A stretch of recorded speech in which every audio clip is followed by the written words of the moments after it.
साई राम बच्चों, कैसे हो? आशा करती हूँ सब अपने अपने घरों में सुरक्षित होंगे और अपनी पढ़ाई का ध्यान रख रहे होंगे। तो बच्चों, आज हम पढ़ने जा रहे हैं हिंदी व्याकरण का लेसन नंबर 21 विराम चिन्ह। विराम चिन्ह क्या होते हैं? Punctual marks. तो सबसे पहले बच्चों, विराम चिन्ह क्या होते हैं? मतलब विराम का अर्थ होता है रुकना। विराम का अर्थ क्या होता है? रुकना। जब हम कभी कभी क्या कहते हैं, भावों के अनुसार हम अपनी बात को स्पष्ट करने के लिए बीच बीच में रुकते हैं, कहीं अधिक समय के लिए तो कहीं कम समय के लिए। लिखते समय इन्हीं भावों को स्पष्ट करने के लिए विशेष चिन्हों का प्रयोग किया जाता है, तो उन्हें हम विराम चिन्ह कहते हैं। तो विराम का मतलब है रुकना, और जब हम लिखने में इन विराम के लिए कुछ चिन्हों का प्रयोग करते हैं तो उन्हें कहते हैं हम विराम चिन्ह। तो विराम चिन्ह की परिभाषा क्या है? लिखित भाषा में विशेष स्थानों पर रुकने का संकेत के लिए चिन्हों का प्रयोग किया जाता है, उन्हें विराम चिन्ह कहा जाता है। कभी कभी आपके पास प्रश्न आ सकता है कि विराम चिन्ह किसे कहते हैं, तो उसका आंसर क्या होगा? लिखित भाषा में विशेष स्थानों पर रुकने का संकेत करने के लिए चिन्हों का प्रयोग किया जाता है, उन्हें विराम चिन्ह कहा जाता है। तो ये होते हैं विराम चिन्ह। प्रायः विराम चिन्ह क्या है? प्रायः यह देखा जाता है कि विराम चिन्हों का उचित प्रयोग न होने से वाक्य को समझने में कई बार गलती हो जाती है, अतएव इनका ज्ञान होना आवश्यक है। जैसे कोई मालिक अपने नौकर को बिना किसी शब्द पर रुके यह कहे, घोड़ों को रोको मत जाने दो, तो अभिप्राय के स्पष्ट न होने से अर्थ के समझने में त्रुटि होना स्वाभाविक है। हो सकता है ये नौकर इस वाक्य का अर्थ अपनी इच्छा अनुसार समझ ले, अथवा मन के भावों को भली भांति स्पष्ट करने के लिए विराम चिन्हों का प्रयोग का ज्ञान अत्यंत आवश्यक है। जैसे घोड़ों को रोको मत जाने दो, घोड़ों को रोको मत जाने दो, तो घोड़ों को रोको मत जाने दो। दूसरा है घोड़ों को रोको मत जाने दो। तो दोनों इस वाक्य में हम देखते हैं कि विराम चिन्ह द्वारा भावों की स्पष्टता में प्रायः सहायता मिलती है। शब्दों, वाक्यों के अंशों और वाक्यों को अलग अलग करने या जोड़ने के लिए विराम चिन्हों का प्रयोग किया जाता है। हिंदी में प्रयोग किए जाने वाले विराम चिन्ह निम्नलिखित हैं। वैसे इस आपकी बुक में शायद 11 प्रकार के दिए हैं, सही है। कितने विराम चिन्ह कितने होते हैं? 11। पहला है पूर्ण विराम। पूर्ण विराम अब यहाँ पर मैं आपको समझा नहीं पा रही हूँ, बोल्ड होता तो मैं आपको उसमें समझाती। पूर्ण विराम का चिन्ह होता है हमारा एक डंडी। फिर दूसरा अल्प विराम में एक कॉमा। विवरण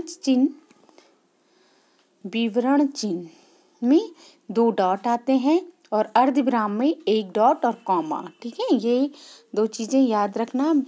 विवरण एक अल्प विराम होता है, अल्प विराम में सिर्फ कॉमा का हम प्रयोग करते हैं, और अर्ध विराम में हम 1 डॉट और कॉमा दोनों चीजों का प्रयोग करते हैं। आगे हम इसको पढ़ेंगे कि अर्ध विराम और अल्प विराम में क्या प्रयोग है। फिर है आपका प्रश्नवाचक चिन्ह, इसको सभी जानते हैं, प्रश्न मार्क। विस्मयबोधक चिन्ह, विस्मयबोधक भी आप सबको पता है, एक डंडी और छोटा सा डॉट होता है। फिर आता है आपका निर्देशक चिन्ह, डैश का योजक चिन्ह। देखो योजक चिन्ह और निर्देशक चिन्ह दोनों एक जैसे लग रहे हैं, लेकिन निर्देशक चिन्ह जो होता है वो लंबा डैश होता है और योजक चिन्ह छोटा होता है और ये दो शब्दों के बीच में लगाया जाता है। निर्देशक चिन्ह जो होता है दो शब्दों के बीच में नहीं, वो निर्देश देने के लिए किया जाता है, लेकिन योजक चिन्ह दो शब्दों के बीच में लगाया जाता है। फिर उद्धरण चिन्ह होता है आपका, जब स्टार्ट करते हैं तो कौन ऊपर की नीचे की तरफ कॉमा होते हैं और जब इसका एंड होता है तो ऊपर की तरफ ये दो लघु कॉमा के रूप में लिखे जाते हैं। तो फिर है आपका कोष्टक आप सभी को पता है, ब्रैकेट। फिर है लाघव चिन्ह एक बिंदु जीरो का। फिर है आपका लाघव चिन्ह एक बिंदु से दर्शाए, मतलब छोटा सा गोला। तो अब देखते हैं ये चिन्ह कहाँ पर लगाए जाते हैं। सबसे पहले पूर्ण विराम, किसी बात को पूरा हो जाने पर इस चिन्ह का प्रयोग किया जाता है, जिससे कि हमें क्या वाक्य की पूर्णता का बोध होता है। जैसे अरुण पुस्तक पढ़ता है, यानी हमें जब लगता है कि हमारा वाक्य पूरा हो गया है तो वहाँ पर हम पूर्ण विराम का प्रयोग करते हैं। फिर है ध्यान रहे विस्मय बोधक या प्रश्नवाचक वाक्यों के अंत में पूर्ण विराम का प्रयोग नहीं किया जाता। ठीक है, विस्मय बोधक और जो प्रश्नसूचक वाक्य होते हैं उनके अंत में पूर्ण विराम नहीं लगाया जाता है, उनके अंत में क्या है वही चिन्ह लगते हैं। फिर है अल्प विराम, पढ़ते या बोलते समय बहुत कम समय के लिए रुकने के लिए अल्प विराम का प्रयोग किया जाता है। बहुत कम समय के लिए जब हम रुकते हैं, जैसे नेहा, अंशु, अंजलि और अनीता आई है, यानी जब हम एक जैसी बहुत सारी चीज़ों के नाम लेते हैं तो उनमें हम जो कॉमा लगाते हैं वो हमारा अल्प विराम होता है, बहुत थोड़े समय के लिए हम रुकते हैं। रीना परिश्रमी है किंतु उसकी बहन आलसी है। रीना परिश्रमी है किंतु उसकी बहन आलसी। हम तो इसके यहाँ पर हम क्या बहुत कम समय के लिए रुके हैं, तो यहाँ पर अल्प विराम का प्रयोग किया जाता है। लेकिन इसी के साथ पहले मैं अर्ध विराम समझाऊंगी। तो अल्प विराम से कुछ अधिक समय तक ठहरने के लिए जो चिन्ह का प्रयोग किया जाता है उसे अर्ध, यानी अल्प विराम में बहुत कम समय के लिए रुकते हैं, लेकिन अर्ध विराम में अल्प विराम से अधिक समय हम रुकते हैं। तो जहाँ दो वाक्यों के अर्थ को उसके पास के संबंध से अत्यंत स्पष्ट किया जाए वहाँ भी अर्ध विराम का प्रयोग किया जाए। जैसे देखो यहाँ पर अर्ध विराम कैसे, कृतज्ञता मनुष्य का गुण है, कृतज्ञता दोष है। तो देखो हम दो विपरीत चीजों को हम यहाँ पे बोले, यहाँ इसलिए हम यहाँ पर थोड़ी ज्यादा रुके हैं, अल्प विराम से ज्यादा रुके हैं, और पूर्ण विराम में तो हम पूरा ही रुक जाते हैं। मणिक आज नहीं रुकेगा क्योंकि वह बीमार है। तो यहाँ पर हम अब समझ में आया अर्ध विराम कहाँ लगता है और अल्प विराम बहुत थोड़े समय के लिए जब हम रुकते हैं तो वहाँ अल्प विराम, यानी एक से किसी चीज़ को बहुत सारी चीज़ों को हम इकट्ठा बोलते हैं तो वहाँ पे हम अल्प विराम का प्रयोग करते हैं, धीरे धीरे थोड़ी थोड़ी रुकते हैं। लेकिन अर्ध विराम हम अल्प विराम से अधिक समय रुकते हैं तो वहाँ पर हम अर्ध विराम का प्रयोग किया जाता है। और अर्ध विराम का चिन्ह आपको ये ध्यान रखना है क्या है, ये अर्ध विराम का चिन्ह होता है, एक ऊपर एक डॉट और नीचे एक कॉमा। फिर आता है आपका विवरण चिन्ह। ठीक है, थर्ड है विवरण चिन्ह, जहाँ किसी वक्तव्य को अलग करके प्रयोग किया जाता है, जैसे लघु कथा नए युग की मांग है। यानी लघु कथा का विवरण आप दे रहे हो कि क्या है लघु कथा, नए युग की मांग। ऋषि तुल्य साहित्यकार आनंद शंकर माधवन।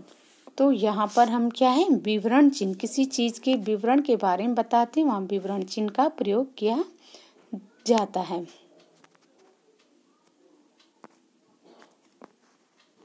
फिर आते हैं हम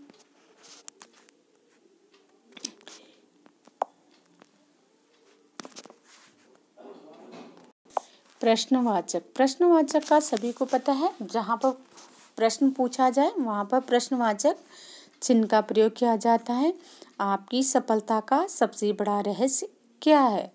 महात्मा जी किधर से आए? तो इस तरह से प्रश्नवाचक का तो सभी को मालूम है। विस्मयबोधक चिन्ह भी आपको मालूम है, जहाँ हर्ष, खुशी, शोक, दुख, विस्मय, आश्चर्य, ग्लानि आदि भावों को प्रकट करने के लिए जिन शब्दों का प्रयोग किया जाता है उनके आगे जो चिन्ह लगाया जाता है उसे विस्मयबोधक चिन्ह कहते हैं। ये है विस्मयबोधक चिन्ह का आपका एक छोटा सा, एक बड़ा डॉट ऊपर है, एक छोटा डॉट नीचे। तो इस तरह से हम विस्मयबोधक चिन्ह का प्रयोग करते हैं। तो फिर है आपका निर्देशक चिन्ह। इस चिन्ह का प्रयोग प्रायः सूची इत्यादि से पहले किया जाता है। किसी वाक्य के विवरण को लिखने में जहाँ किसी विषय का उदाहरण प्रस्तुत किया जाता है, जैसे वाद विवाद प्रतियोगिता में निम्नलिखित छात्र भाग लेंगे। देखो, अब वाद और विवाद प्रतियोगिता के बीच भी एक डॉट है, लेकिन ये निर्देशक चिन्ह नहीं बल्कि योजक चिन्ह है, और जो ये योजक चिन्ह है जो यहाँ पर आपने लगाया है वो निर्देशक चिन्ह है। केवल 2 प्रश्नों के उत्तर दीजिए, तो ये निर्देशक चिन्ह है। फिर है योजक चिन्ह, जहाँ समस्त पदों के बीच संधि अथवा संयोग न हो, जहाँ समस्त पदों के बीच संधि अथवा संयोग ना हो वहाँ पर योजक चिन्ह का प्रयोग किया जाता है। जैसे स्त्री पुरुष, पद चिन्ह, काल रात्रि। तो इस तरह से जो जिनमें आपस में संयोग ना हो, जो विपरीत हो, अलग अलग हो जो शब्द, वहाँ पर जब हम इस छोटे से डैश का प्रयोग करते हैं तो वो क्या कहलाता है? योजक चिन्ह। फिर है उद्धरण चिन्ह। उद्धरण चिन्ह देखो, ये है इन्वर्टेड कॉमा जिसे आप कहते हैं, ये आपका उद्धरण चिन्ह होता है। उद्धरण चिन्ह इन्वर्टेड कॉमा के लिए कहा जाता है, और इसमें क्या होता है? वक्ता अथवा लेखक के कथन को पाठकों के सम्मुख यथावत रखने के लिए उद्धरण चिन्हों का प्रयोग किया जाता है।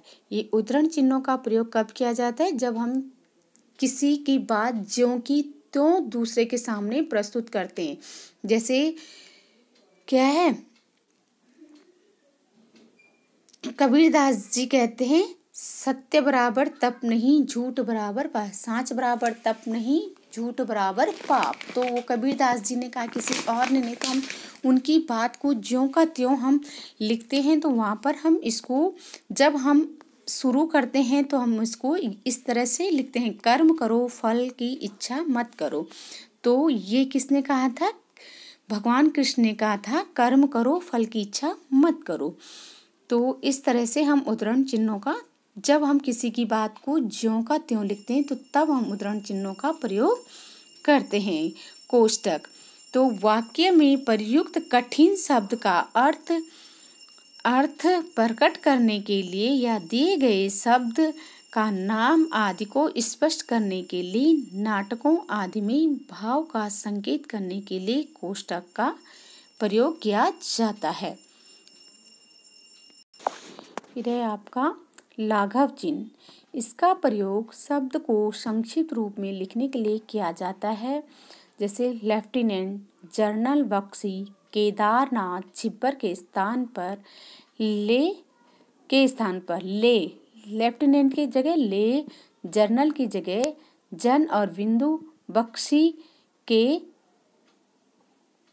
केदारनाथ के आगे भी हम बिंदु लगा के छिब्बर लिख सकते हैं। इस तरह से all India institute of medical science के स्थान पर क्या करेंगे?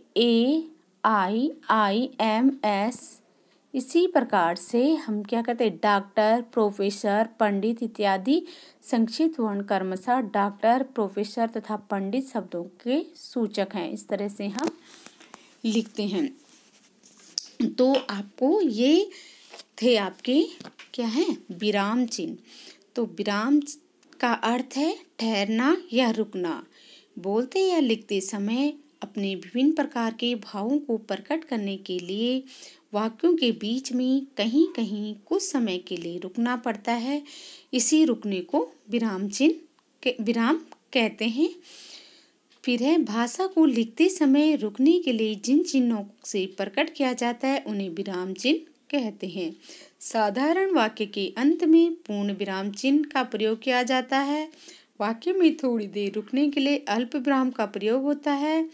आश्चर्य, घृणा, दुख, हर्ष आदि भावों को प्रकट करने के लिए वाले शब्दों के साथ विस्मयबोधक चिन्ह का प्रयोग किया जाता है।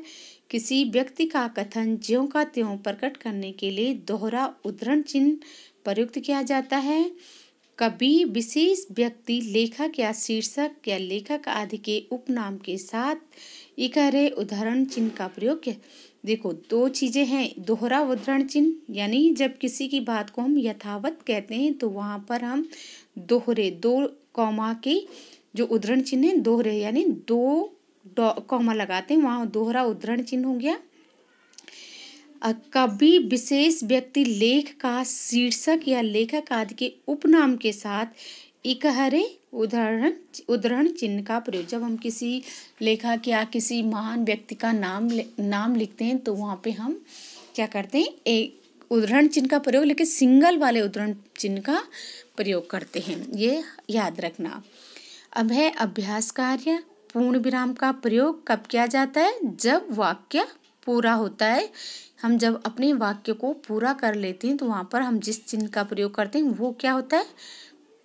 पूर्ण विराम। फिर प्रश्नवाचक चिन्ह का प्रयोग। प्रश्न, जब हम वाक्य में किसी से प्रश्न पूछते हैं तो वहाँ पर हम प्रश्नवाचक चिन्ह का प्रयोग करते हैं। विराम चिन्ह किसे कहते हैं? तो विराम चिन्ह क्या है? लिखते समय, ठीक है, भाषा को लिखते समय रुकने के लिए जिन चिन्हों को प्रकट किया जाता है उसे विराम चिन्ह कहते हैं। फिर है आपका क्वेश्चन क्या है? विस्मयबोधक चिन्ह का प्रयोग किस अवस्था में होता है? तो दुख, शोक, हर्ष, आश्चर्य, घृणा इत्यादि भावों के साथ जिन चिन्हों का प्रयोग किया जाता है उसे हम विस्मयबोधक, वहाँ पर हम विस्मयबोधक चिन्ह का प्रयोग करते हैं। या हर्ष, घृणा, इस तरह से लिख सकते हैं कि आश्चर्य, घृणा, दुख, हर्ष आदि भावों को प्रकट करने की अवस्था में हम क्या करते हैं? विस्मयबोधक चिन्ह का प्रयोग करते हैं। फिर है आपका लाघव चिन्ह कहाँ कहाँ लगाया जाता है? उदाहरण देकर स्पष्ट कीजिए। तो लाघव चिन्ह क्या है, कहाँ लगाया जाता है? लाघव चिन्ह हम कहाँ लगाते हैं? लाघव चिन्ह का प्रयोग शब्द को संक्षिप्त रूप से लिखने के लिए किया जाता है। जैसे लेफ्टिनेंट की जगह हम ले और जीरो लगा देते हैं, इस तरह से आप लिख लोगे। जर्नल बॉक्स, ये एग्जाम्पल, ये वाला आप पैराग्राफ आप पूरा लिख सकते हो लाघव चिन्ह का। इस तरह से हम उसको प्रयोग करते हैं। फिर है आपका क्वेश्चन नंबर, अध्याय में आए भी 11 विराम चिन्हों का प्रयोग करके एक एक वाक्य बनाइए। अब ये आप खुद से करोगे कि 11 विराम चिन्ह है, प्रत्येक का एक एक वाक्य बनाओ। हर विराम चिन्ह को प्रकट करते हुए आप एक वाक्य बनाओ या पैराग्राफ लिख लो, कुछ भी आप उसमें प्रयोग कर सकते हो। फिर है क्वेश्चन नंबर 2, निम्नलिखित वाक्यों में उपयुक्त विराम चिन्ह लगाकर पुनः लिखिए। सुभाष चंद्र बोस ने कहा, तुम मुझे खून दो मैं तुम्हें आज़ादी दूं। तो यहाँ पर दोहरे उद्धरण चिन्ह का प्रयोग होगा।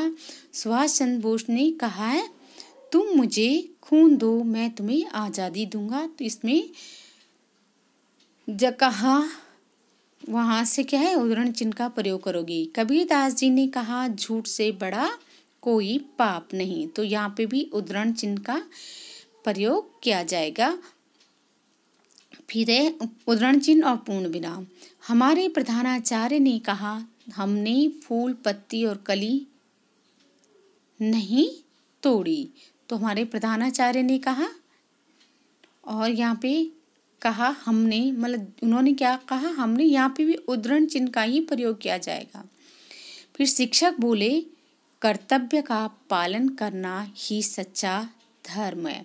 शिक्षक बोले बालकों, यहाँ पे क्या है, शिक्षक बोले बालकों, यहाँ पर विस्मय संबोधन चिन्ह, विस्मय बोधक चिन्ह, इसमें संबोधन चिन्ह भी वैसे ही होते हैं, इसको लगा के हम पूरा कर सकते हैं।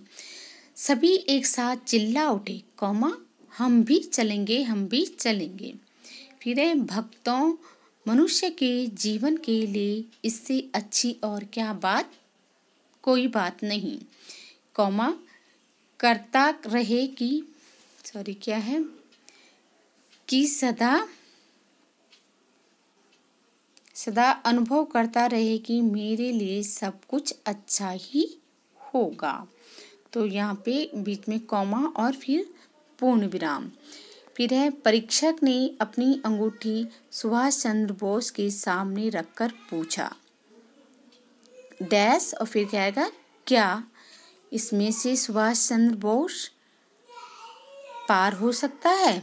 तो पूछा डैश करके निर्देशक चिन्ह और उसमें क्वेश्चन मार्क। फिर है आपका वाक्य में चिन्ह लगाकर निम्नलिखित का संक्षिप्त। तो यही है लेफ्टिनेंट जनरल छिब्बर, लेफ्टिनेंट ले 0, जनरल 0 और छिब्बर। फिर all India student institute of medical science, तो AEE और all of medical science, professor pro और आनंद प्रकाश व्यास। इस तरह से आप इसको लिख सकते हो। फिर है विराम चिन्ह से उसके नाम तक रेखा खींचकर सही जोड़े बनाई। यहाँ पर दे रख, ये आप खुद कर सकते हो। क्वेश्चन मार्क्स कौन सा है, प्रश्नवाचक चिन्ह। दूसरा वाला क्या है, विस्मय बोधक चिन्ह है। तीसरा वाला क्या है, कॉमा है। तो क्या है, अल्प विराम है। चौथा योजक चिन्ह है। पांचवा क्या है, पूर्ण विराम है। और छठा उद्धरण चिन्ह है। फिर है उचित स्थान पर पूर्ण विराम या प्रश्नवाचक चिन्ह लगाकर पुनः लिखें। तो इसको आप प्रश्नवाचक चिन्ह लगाकर पूर्ण विराम लगाकर आप लिख सकते। क्या नेहा मैडम भाषण देगी? फिर है गिलास किसने तोड़ा, तो यहाँ पे भी क्वेश्चन मार्क आएगा।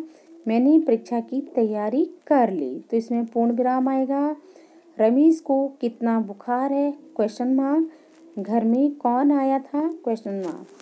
फिर है बहुविकल्पी निम्नलिखित प्रश्नों के सही उत्तर पर सही का निशान लगाइए। विराम चिन्ह का अर्थ है रुकना।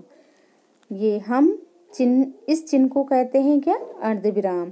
तीसरा है प्रश्न करने के लिए किस चिन्ह का प्रयोग होता है, ये पहला वाला।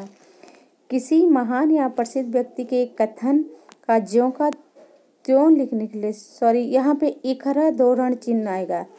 ठीक है, यहाँ पर क्या आएगा,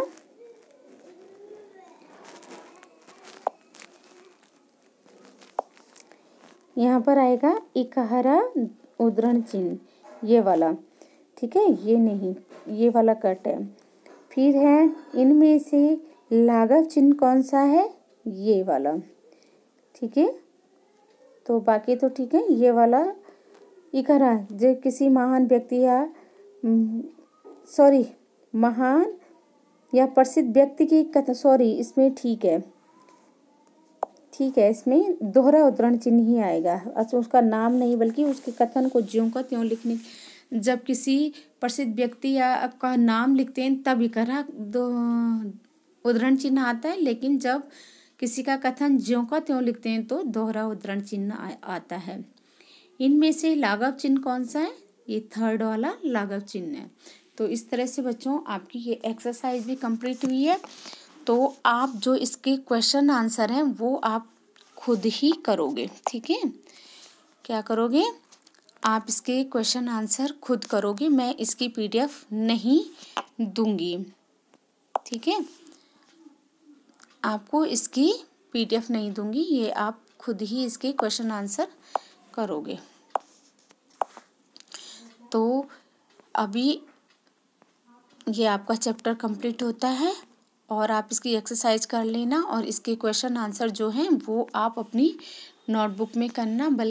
नोटबुक में करना है। इसके क्वेश्चन आंसर कोई कठिन नहीं है, इसलिए ये सब आपकी चैप्टर में ही है, कोई अलग से नहीं है। तो आपको ये खुद कर लेना। इसकी PDF मैं नहीं भेजूँगी, तो आप इसको खुद कर लेना। तो आज के लिए इतना ही। धन्यवाद।